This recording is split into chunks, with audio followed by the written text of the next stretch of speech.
एक बार एक शिकारी विक्रमादित्य के दरबार में एक तोता लेकर आया और राजा के सम्मान में भेंट कर दिया। राजा विक्रमादित्य ने उस तोते की खासियत पूछी तो उस शिकारी ने बताया कि यह तोता बहुत ही अद्भुत है। इसकी खासियत यह है कि यह इंसानों जैसा बोलता है और जो भी बोलता है बिल्कुल सच बोलता है, चाहे वो सच कितना भी कड़वा क्यों ना हो। राजा ने उस शिकारी से कहा कि अगर ये तोता इंसानों जैसा बोलता है तो कुछ बोलने को कहो इससे। उस शिकारी ने तोते से कहा कि इतने महान और न्यायप्रिय राजा तुम्हारी इंसानी आवाज को सुनना चाहते हैं। राजा की शान में कुछ बोल के सुना दो जरा। उस तोते ने कहा कि राजा विक्रमादित्य ना तो महान है और ना ही न्यायप्रिय, फिर मैं इनके शान में क्या सुनाऊं। तोते की बात सुनकर दरबार में बैठा हर शख्स सन्न रह गया। शिकारी ने झल्लाते हुए उस तोते से कहा कि ये तू क्या कह रहा है मूर्ख। राजा के न्याय और प्रजा प्रेम से इस नगर का बच्चा बच्चा तक परिचित है और तू कह रहा है कि राजा महान और न्यायप्रिय नहीं है। तोते ने कहा कि मैंने वही कहा है जो सच है। अगर यह सच्चाई कड़वी लग रही है तो इसमें मेरा क्या दोष।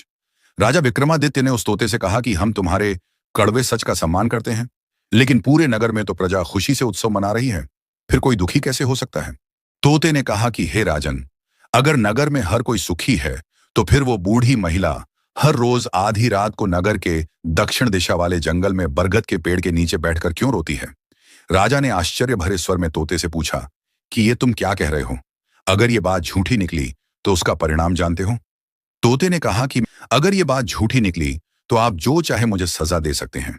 विक्रमादित्य ने कहा कि ठीक है, मैं आधी रात को स्वयं उस जंगल में जाकर पता करूंगा कि वो बूढ़ी महिला कौन है और हर रोज आधी रात को उस बरगद के पेड़ के नीचे बैठकर क्यों रोती है। विक्रमादित्य ने उस शिकारी से कहा कि ये तोता मुझे पसंद आ गया है, इसकी कीमत बोलो। शिकारी ने कहा कि ये तोता आपके लिए ही लाया हूं महाराज, आप ऐसे ही इसे रख लीजिए।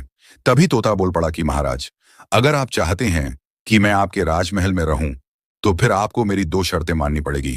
पहली शर्त यह है कि आप और आपके दरबार में मौजूद सभी लोग मेरे बारे में किसी को भी नहीं बताएंगे, और दूसरी शर्त यह है कि आप हमेशा मेरी रक्षा करेंगे। विक्रमादित्य ने तोते की दोनों शर्त मान लिया।